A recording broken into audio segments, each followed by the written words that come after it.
aquí. Aquí las vamos a hacer salir. No, pero ya van a salir por aquí. Sí, pero por aquí ya se ve. Mira, un momento. Ahí está.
puoi ausentar?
Higher, higher, higher, so we have space. So they move again. Let's go up.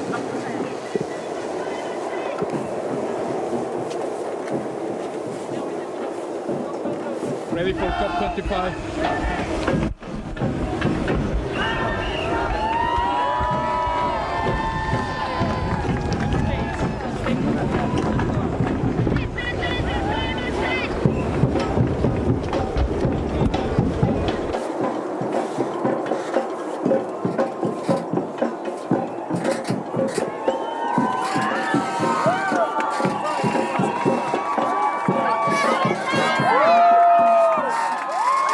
Where do we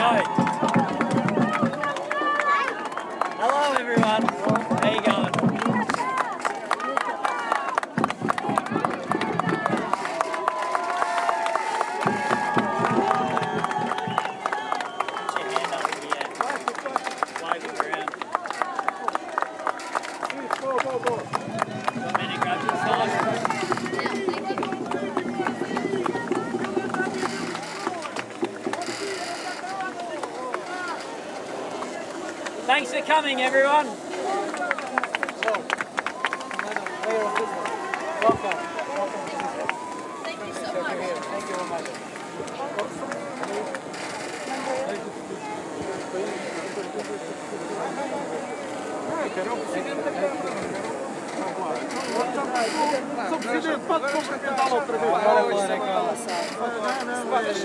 Abram lá o espaço então.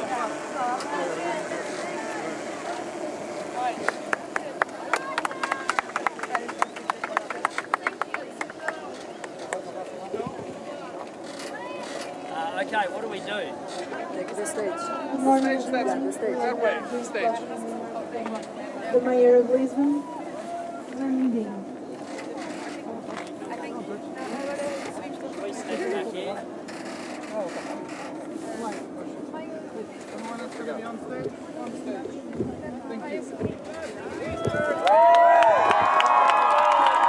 Mayor of Lisbon, Fernando Medina.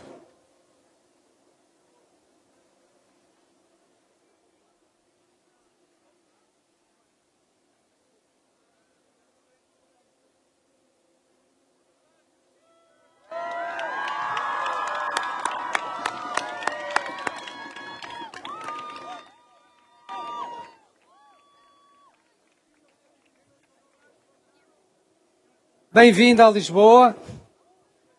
Welcome to Lisbon. I want to give you all, Greta, very, very warm welcome for you to Lisbon. We are delighted to have you here. And I want to say in the name of all the city that it is a great privilege to have you here and to have between us what has been one of the most remarkable voices fighting for all of us in the most decisive battle that we face together, the fight against climate change. Welcome here to Lisbon.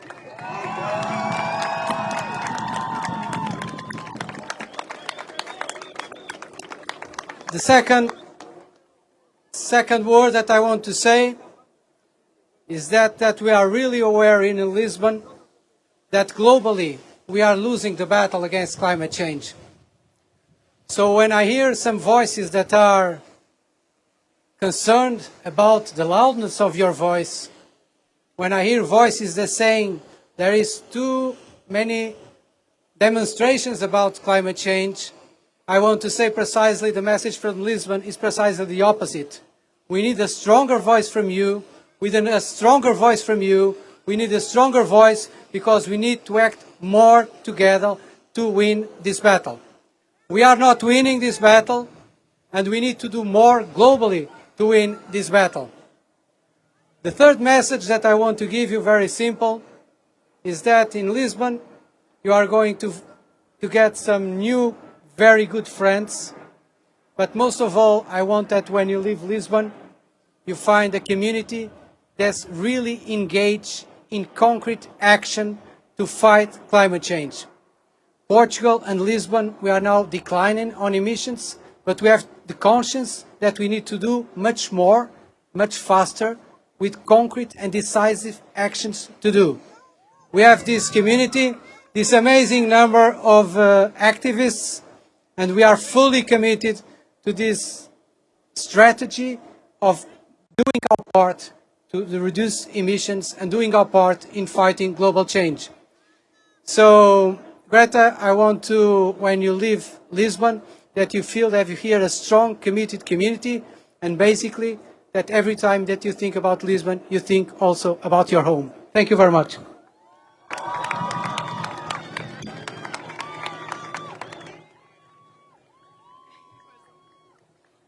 My name is Beatriz. My name is Matilde. We are here in representation of Fridays for Future in Portugal, Greve Climática Estudantil.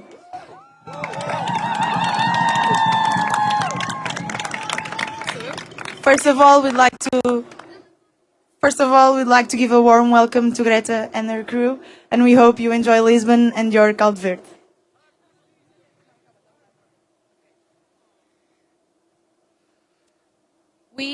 I'm here to present Greve Climática Estudantil, and we are a youth movement that fights for climate justice. We fight for climate justice because our house is on fire. And because our house is on fire, we've organized and striked for the climate together with thousands of students many times this year. Our demands are simple. In Portugal, we need to reach carbon neutrality by 2030. We need to keep fossil fuels, including gas, on the ground. We need to provide clean energy for all. And we need to cancel new airport projects, Montijo included. Because we need a system change, not a climate change. We are still far from winning. We know that change disturbs the ones in power. They tell us our country's ambitions in climate policies, but we know it isn't. They tell us they are doing what they can, but we know they're not. But we also know that this is the struggle of our generation, and we will not give up. We all have raised like a wave to demand climate justice for all. And we need everyone to join us. If we lose, everybody loses. Now we are, like Greta, heading to COP25 in Madrid. We'll meet with thousands of other climate activists from many countries, including the Global South. There, we'll be protesting once again against the priority given to profit over our lives. The seas are rising, and so are we. Greta, thank you for having inspired the youth. Thank you for being radical in your speech. Thank you for showing politicians and corporations that we will no more accept the climate chaos they've provoked. Greta, don't stop. Because together we are going to change the system and demand climate justice for all. We are the ones we have been waiting for, and we will put out the fire in our house. Thank you and welcome.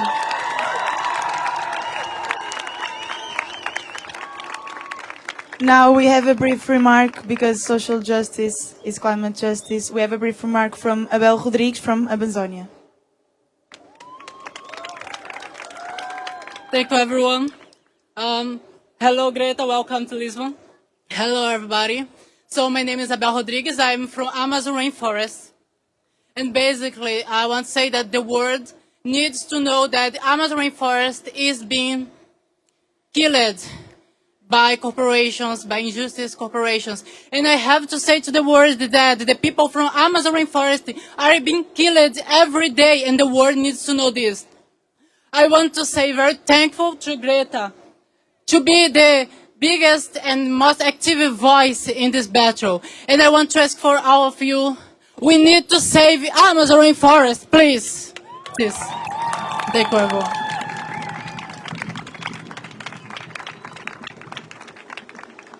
Now we have some brief remarks from Riley Whitelam, boat skipper.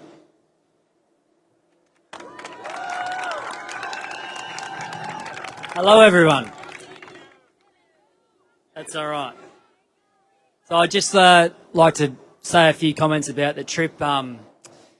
It's not really recommended to cross the North Atlantic this time of year. And it was quite an eventful trip. I think we managed to dodge 60 knots and 7-metre waves twice. We had a huge wave come over the top and rip a chair off the deck. We snapped a few ropes that were very important. Yeah, a lot of stuff happened. It feels like we sort of crammed about 3 years worth of experience into 3 weeks. It was a very difficult trip. I'd like to thank Nikki Henderson. She was absolutely amazing. Made the trip a lot less stressful for me. She's sort of like having probably 3 crew members on board. She was really wonderful. Also, Elena, who arguably had the most difficult job on board. She was looking after our baby boy, Lenny, he turns 1 in 3 days' time. It was very brave of Greta and Svante to embark on such a journey. And speaking about those experiences, it was really good to see her and her father be able to get to enjoy so much time on the water. And I think that it's a trip that they'll be talking about amongst each other and with their family and friends for many years to come. So I'm very proud to have been a small part in Greta's journey. Thank you.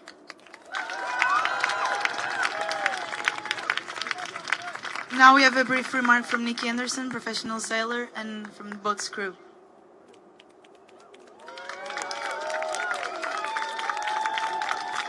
Thank you. Thank you for coming.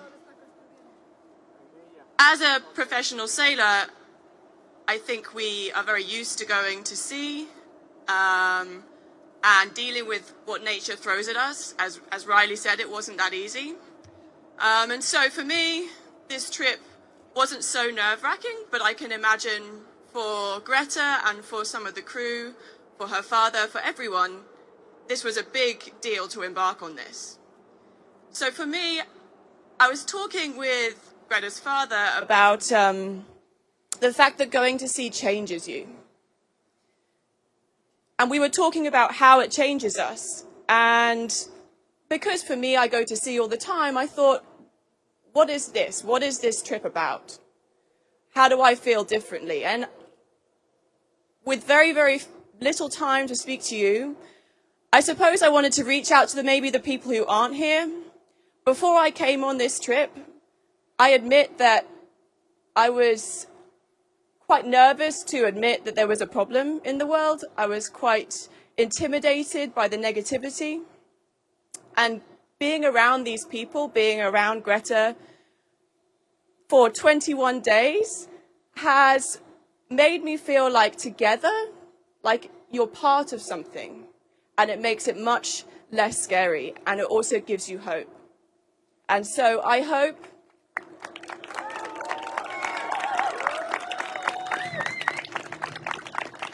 that we all, in whatever way we can, whether it's sailing across an Atlantic, looking after your child, traveling around America, researching, however you want to do it, I hope that by working together, we can do it in a much easier and better way.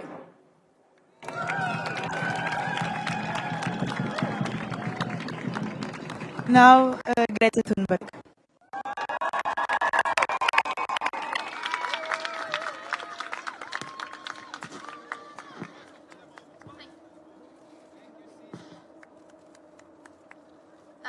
Well, first of all, thank you everyone so much for coming here and for welcoming us. It feels very good, doesn't it, to be welcomed in such a way. So thank you so much, and of course, thank you to Elena, Riley, Lenny, and Vicky for making this possible. And I owe you so much. And just thank you, and thank you everyone else who has been helping us for making this possible. And I'm so grateful for having done this trip and for having this experience. And I am so honored to be here in beautiful Lisbon and Portugal. And thank you so much for having us here. And also, after a trip like this, for being isolated 3 weeks, for being in such a limited space with such limited things to do, you get very relaxed in a way. You are disconnected from everything and everyone, basically. And for coming into land, it is so overwhelming. So I think all of us are still a bit overwhelmed. So you will have to bear with us. And especially having all these people greeting you. It feels amazing, but our brains are not used to it yet.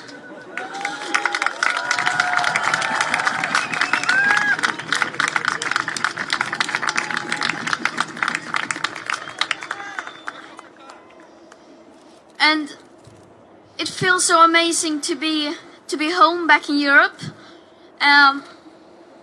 I have been on quite an adventure, and we've all been on quite an adventure, and it feels good to be back. And of course, I, as well as the other climate activists, we will not stop. We will continue to do whatever we can.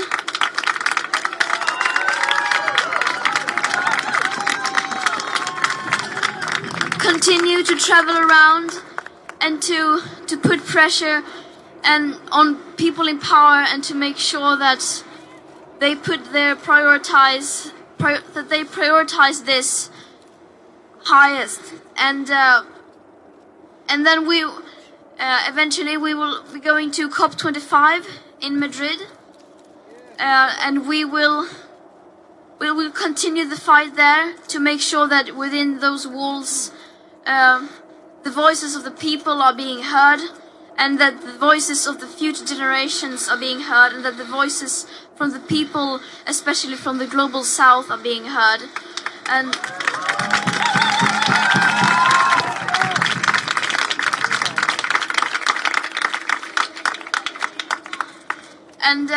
I don't have much to say, just that we are facing a global emergency, and we need to see it from a holistic point of view, and we need to do everything we can. We need to work together to make sure that we secure future living conditions for humankind, and that we fight for not only ourselves, but for our children and for our grandchildren and for every single living being on Earth.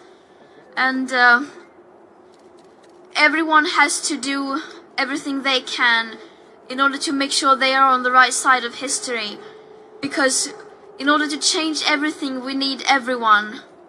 And I hope every one of you will get active and start fighting for your future as well. And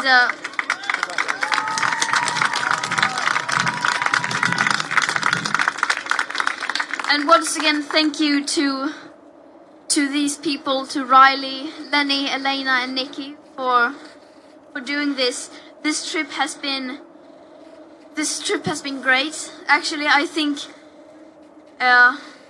we needed some relaxing time, all of us, especially me, some time to sort of think everything through and to relax.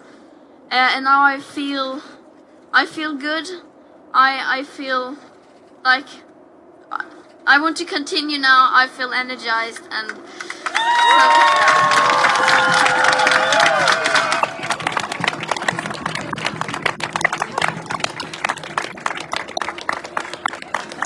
I don't know what else to say.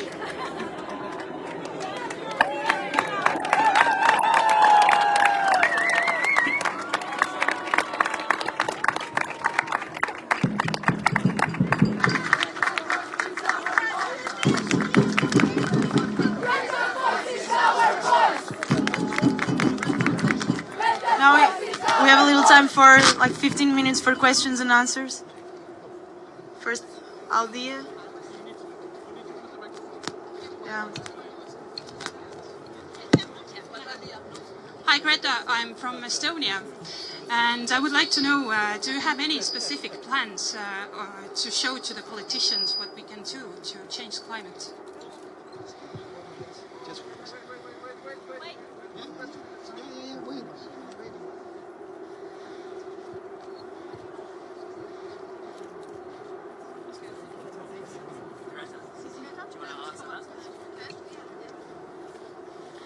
So, if I'm right, the question was if I have any plan to present to politicians. What we young people are doing right now is what we are demanding is that especially the people in power should listen to the science. They should not. I mean, of course, they should listen to us children as well, but we are not the experts. The scientists are the ones that need to be heard, and the experts. And so what we are saying is for them to unite behind the science, to listen to the science. It should not be up to us children, teenagers, to to present plans in order to secure future living conditions. So yeah.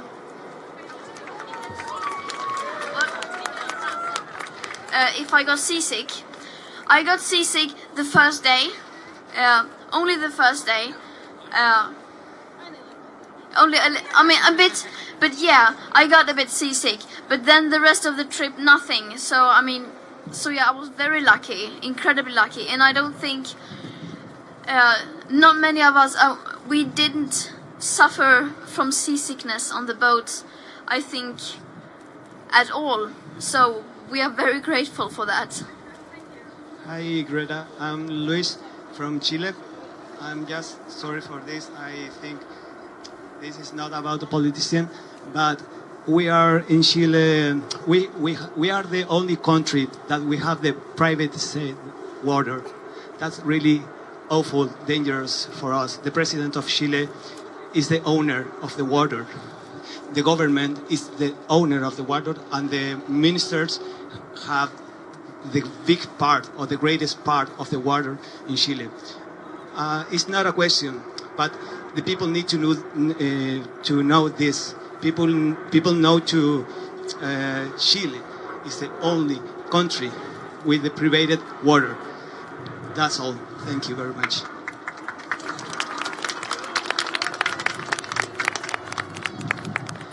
Hello, Katrina here from RTP. One of the big headlines here is that we are about to build a new airport in Montijo. So we have 3 main airports in Portugal. What do you think about that we are about to build a new airport?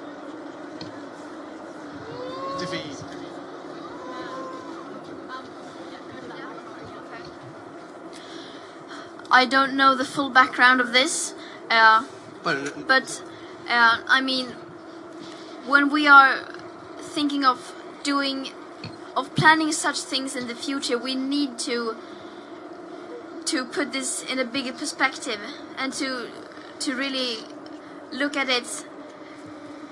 How will this benefit us, and will this do more good than harm? And we need to look at it from a bigger perspective, and also from a perspective of a bigger time scale. So we cannot only think about today and what we want today and what benefits us today, but also in the future. Okay, Greta here. Good morning from Spain, Mediaset. You hold my microphone, thank you so much. From Mediaset, Spain, Cuatro al Día show. Welcome here. We know you arouses a lot of good emotions in everyone.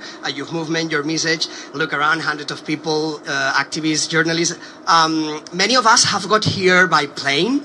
As you can imagine, I come from Madrid. So the question is, for those who can't afford traveling by a sailing boat, what cheap options would you recommend us to take?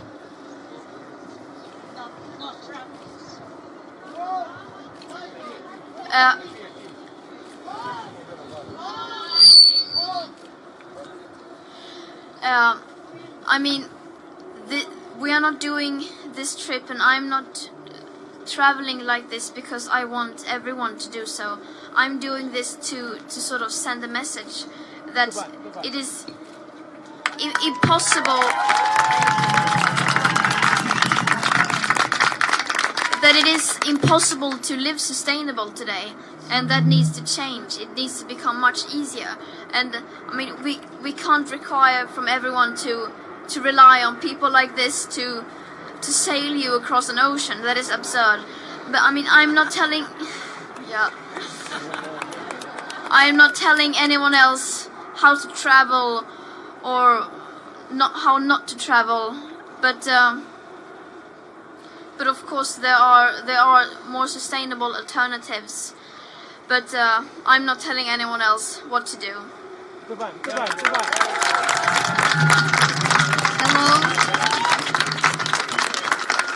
Hello, Greta, to TVI. It's a Portuguese channel. So my question is, do you receive the letter of our environmental minister, what you thought about the proposals to the future, about neutrality, about carbonic, and what do you think about this, about Portugal being the first country to embrace that challenge?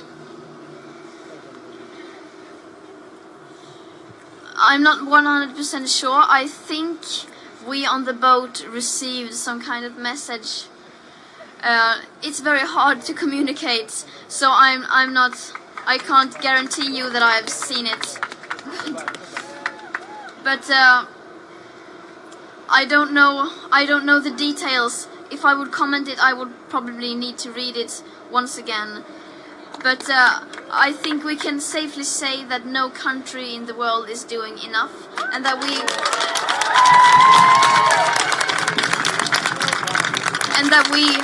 we all need to do much more than we are doing today.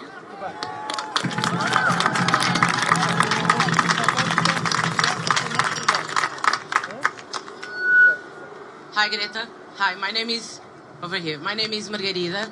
I work for a news magazine for kids and young people. So I have a question for you about this topic. People say that you are an angry kid, adults mainly. What do you have to say to them?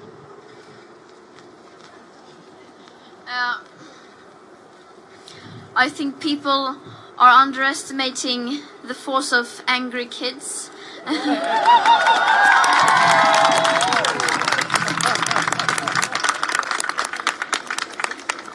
I mean, we are angry, we are frustrated, and that is because of a good reason. If they want us to stop being angry, then maybe they should stop making us angry.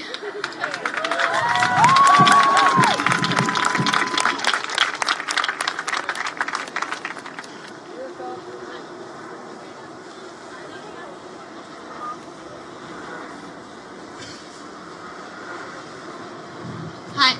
In Brazil, President Bolsonaro recently blamed Leonardo DiCaprio for the fires in the Amazon, and sometimes President Trump slams you on Twitter. So what do you say about politicians that try to blame activists for problems?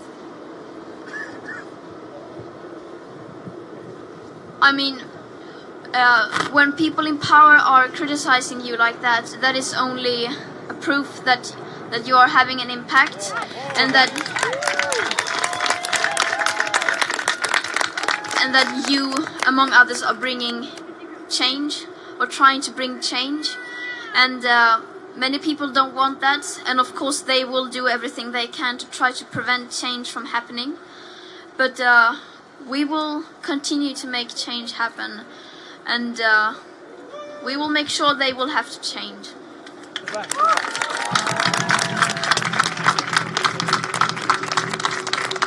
Hi Greta, my name's Victoria, I'm from Reuters. What is the main thing you want to see coming out of COP25 in Madrid, and where are you going to go next? What's the next step for you?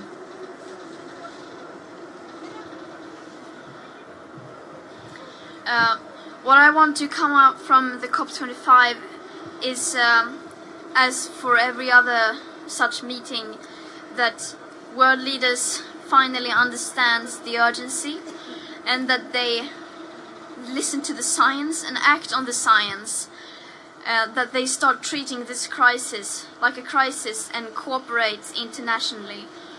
And many people say that it doesn't matter, that nothing will come out of the COP25 as all the previous meetings, and that may be, and we probably already know the outcome, but that can never be a reason to not try to do everything you can to make sure that this outcome is different. And the next steps for me is, right now I will stay in Lisbon a few days and try to sort everything out. I haven't been following the news. I have been living under a rock for a few weeks, so I need to know what has happened, and also to get everything organized to make sure that I have everything I need, and then when I feel like it, go to Madrid and for the march on Friday.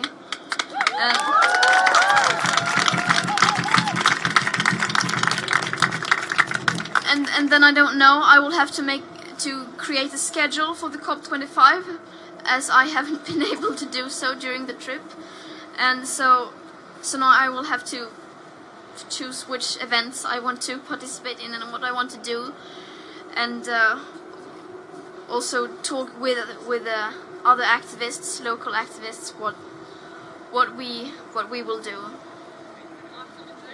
And after Madrid, I'm going home for Christmas. Yeah.